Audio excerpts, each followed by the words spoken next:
Hello everyone, welcome to Learner B.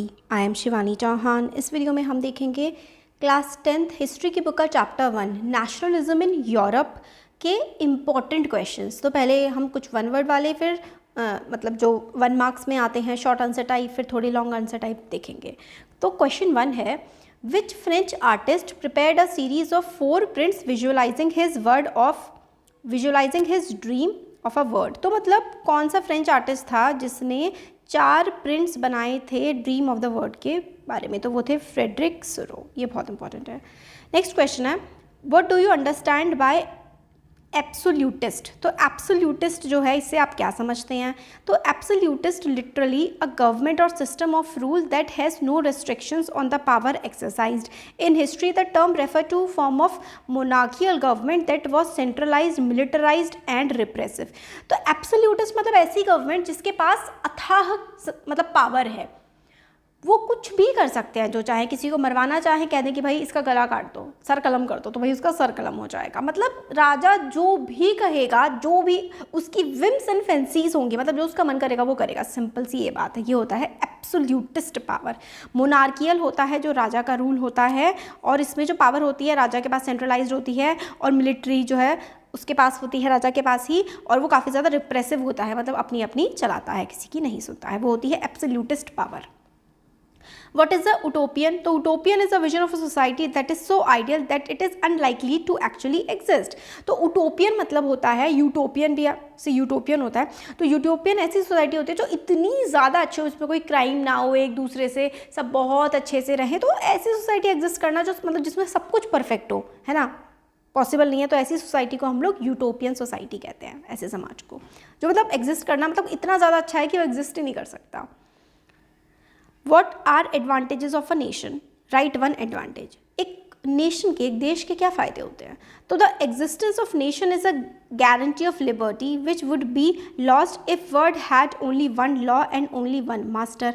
तो भाई राज्य होने चाहिए, देश होने चाहिए, क्योंकि अगर एक ही देश होगा पूरी दुनिया में और एक ही राजा होगा तो किसी को भी कोई आज़ादी नहीं मिलेगी। तो लिबर्टी के लिए, आज़ादी के लिए जो है, हमारे अपने विचारों की लिबर्टी के लिए, हमारी स्वतंत्रता के लिए जो है वो नेशन, राष्ट्र का होना ज़रूरी है। What is a plebiscite? Plebiscite क्या होता है? Plebiscite is a direct vote by which all people of a region are asked to accept or reject a proposal. तो प्लेबिसाइट होता है कि भाई जिससे लोगों से पूछा जाता है कि भाई आपको ये बात माननी है, हाँ, येस और नो में जनरली इसमें आंसर पूछा जाता है। जैसे सपोज करो ब्रेक्जिट, यानी कि ब्रिटेन जो है बाकी यूरोपियन यूनियन में रहेगी या नहीं रहेगी, इसके लिए प्लेबिसाइट, वैसे वहाँ पे रेफरेंडम हुआ था। बेसिकली क्या होता है, येस या फिर नो पूछा जाता है कि आप इस बात से सहमत हैं या इस बात से सहमत नहीं है। तो लोगों से डायरेक्टली वोट करवा के उनकी ओपिनियन जानी जाती है।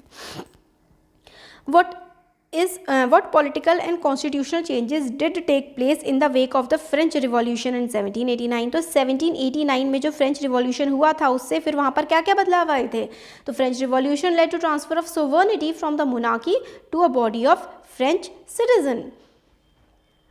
सोवर्निटी होती है, सोवर्निटी का मतलब होता है जिसके पास सबसे, मतलब जिससे ऊपर कुछ ना हो, वो सोवरेन है। हमारा देश सोवरेन है, हमारे देश के लोग सोवरेन है। भारत एक सोवरेन नेशन है, मतलब हमारे देश में हमारे ही देशों का, हमारे देश के लोगों का राज चलेगा, कहीं बाहर से कोई राज नहीं चलाएगा अपना। तो यही होता है। फ्रेंच रिवॉल्यूशन में क्या हुआ था, मोनार्की यानी कि राजा से लोगों के पास पावर आ गई थी। Revolution proclaimed that it was the people who would henceforth constitute the nation and shape it's destiny. Revolution ने ये कह दिया था कि भाई अब लोगों के हाथ में देश की सत्ता रहेगी और देश की जो डेस्टिनी है, भविष्य है, वो देश के लोग ही तय करेंगे। State any one step that would create a sense of collective identity among French people। लोगों के फ्रेंच पीपल में कि वो एक हैं, ये भावना कैसे आई थी? तो ideas of fatherland and citizen emphasize the notion of united community enjoying equal rights under a constitution। तो भाई वहाँ पे संविधान बनाया गया, सबको इक्वल राइट्स दिए गए, बोला गया ये देश जो है आपका फादरलैंड है और सारे के सारे इस देश में रहने वाले लोग नागरिक हैं इस देश के। तो इससे लोगों को लगा कि भाई हम सब इसी देश के हैं। नेक्स्ट क्वेश्चन है, which clubs were set up after French revolution and by whom. French revolution के बाद कौन से क्लब सेटअप हुए और किसके द्वारा? तो as the news of events in France reached the different cities of Europe, students and other members of educated middle class began setting up Jacobian clubs। तो कौन से क्लब्स बनाए गए थे फ्रेंच रिवॉल्यूशन के टाइम पर? Jacobian clubs. How the Napoleon code was implemented in the regions under French control. तो Napoleon code कैसे इंप्लीमेंट हुआ था? In the Dutch republic, in Switzerland, Italy, Germany, Napoleon simplified administrative division, abolished feudal system and freed peasant from serfdom and manorial dues. तो जहाँ जहाँ पर Napoleon का control रहा था उसने काफ़ी सारे नए नए सिस्टम्स वो लेकर के आया था, जिसमें क्या था, उसने फ्यूडल सिस्टम यानी कि ज़मींदारी को उसने बंद ख़त्म कर दिया था। जो पीजेंट्स थे, जो ज़मींदारों के अंडर थे, उनको फ्री कर दिया था। और मेनोरियल मतलब इस तरीके से ये जो है तुम्हारा कर्जा रह गया है, ये तुम्हें देना पड़ेगा, ये सब उसने हटा दिया था। और एडमिनिस्ट्रेटिव डिविजन्स करे थे, मतलब एक देश है उसको अलग अलग भागों में बांटा था ताकि उस पर अच्छे से राजकाज किया जा सके। नेक्स्ट है, why did the people in the conquered territories become hostile to Napoleon's rule. तो जो भाई पहले तो नेपोलियन का रूल फ्रेंच में, फ्रांस में लोगों को अच्छा लग रहा था, पर फ्रांस के आसपास के देशों में जिन पर कब्जा किया नेपोलियन ने, वहाँ के लोगों को नेपोलियन पसंद क्यों नहीं आ रहा था?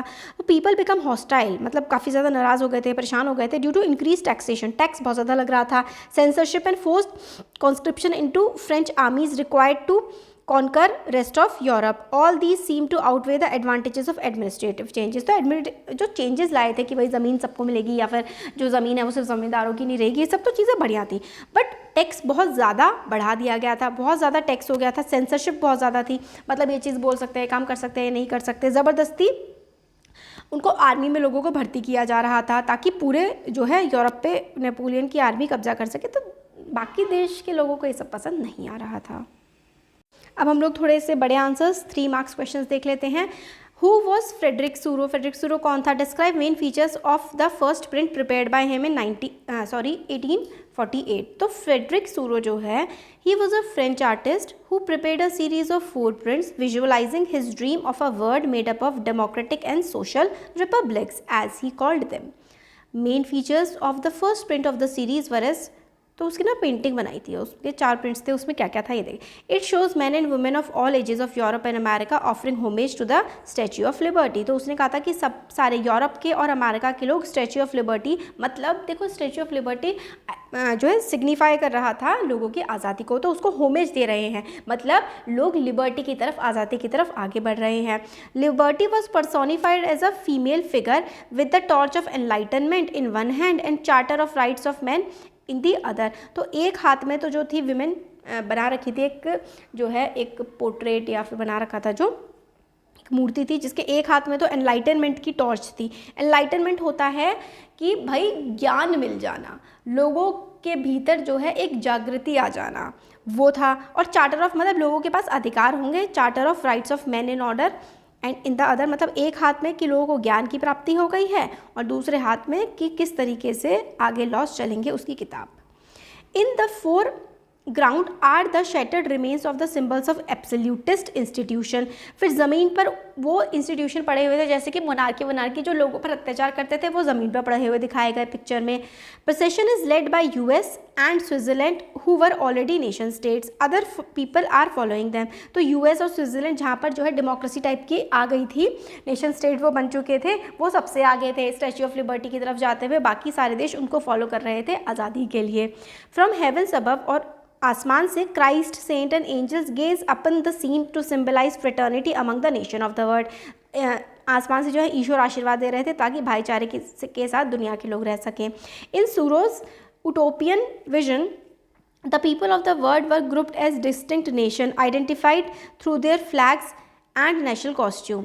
दस many issues have been visualized by Sorrieu in his prints but it is the vision that can be realized. तो उसने अपनी मतलब पेंटिंग में बहुत अच्छी चीज़ दिखाई थी कि भाई इस तरीके से देश जो हैं साथ मिल करके रह सकते हैं अच्छे से, मतलब फ्लैग्स सब अपने अपने देशों के ले रहे हैं, सब अपने देशों के अलग अलग कॉस्ट्यूम्स पहने हुए हैं, और सूरो ने मतलब ये एक विजन बनाया था कि दुनिया किस तरीके से अच्छी तरीके से आगे बढ़ सकती है।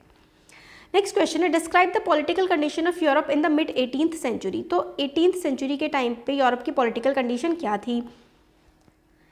तो देखो, there were no nation state, कोई देश टाइप के वहाँ पर नहीं हुआ करते थे उस समय। Germany, Italy, Switzerland were divided into kingdoms, duchesses and cantons whose rulers had their autonomous territories. There were autocratic monarchies in eastern and central Europe. तो कोई देश टाइप का नहीं था, जर्मनी हो, इटली हो, स्विट्जरलैंड हो, सब अलग अलग राज्यों में बटे हुए थे, कोई किसी पे कोई राजा राज कर रहा है, वो अपने को एक देश की तरह नहीं देखते थे। और वहाँ पे जो मोनार्कीज थी, मतलब अपनी अपनी चलाने वाले जो राजा महाराजा वगैरह थे, वो रूल वहाँ पर कर रहे थे सेंट्रल और ईस्टर्न यूरोप में।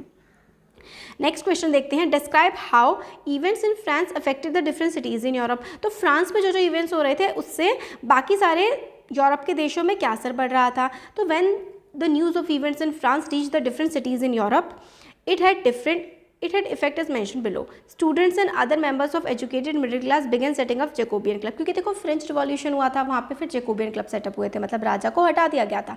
ये जब न्यूज़ बाकी सारे देशों में गई तो लोगों को लगा कि हमारे देश के राजा भी तो बुरे हैं, हम भी नहीं हटाते हैं। और जैकोबियन क्लब यानी कि ऐसे क्लब बनाते हैं जिसमें लोग संगठित हों और देश पर राज कर सकें अपने टर्म्स पर राजा को हटाकर। ऐसा बाकी सारे देशों में भी होने लगा था फ्रेंच के अलावा।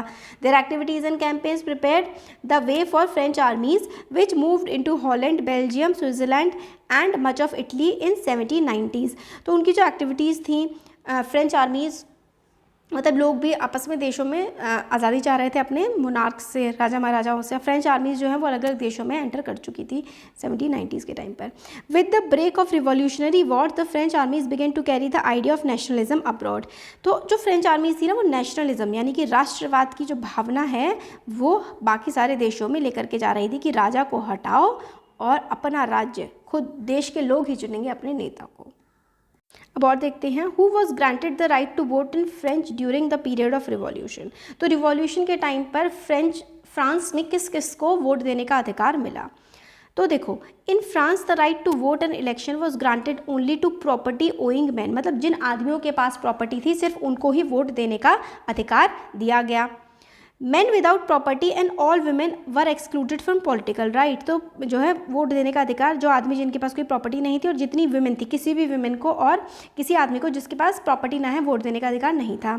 During the period of Jacobians all adult male were granted right to vote. फिर जब जैकोबियन क्लब आया फ्रेंच रिवॉल्यूशन के बाद तो सारे के सारे जितने भी मेल हुए, पहले फ्रेंच रिवॉल्यूशन से पहले जब राजा का रूल था तो जिनके पास प्रॉपर्टी थी सिर्फ उनको वोट देने का अधिकार था। बट जब जैकोबियन क्लब्स आए तो सारे जितने भी आदमी थे उनको वोट देने का अधिकार मिला, बट औरतों को तब भी नहीं मिला।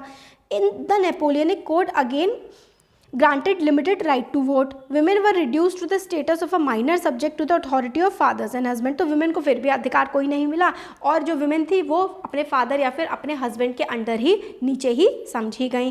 Women and non-proprietarized men organized opposition movement demanding equal political rights during the 19th and early 18th century।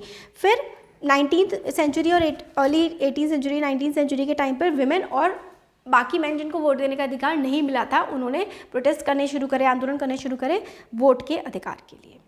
Next question है, the decade of 1830 had bought great economic hardship in Europe, support this statement with argument. तो 1830 के time पर मतलब Europe में काफ़ी ज़्यादा hardships थी, वो क्या था। तो देखते हैं इसके रीजंस क्या क्या थे।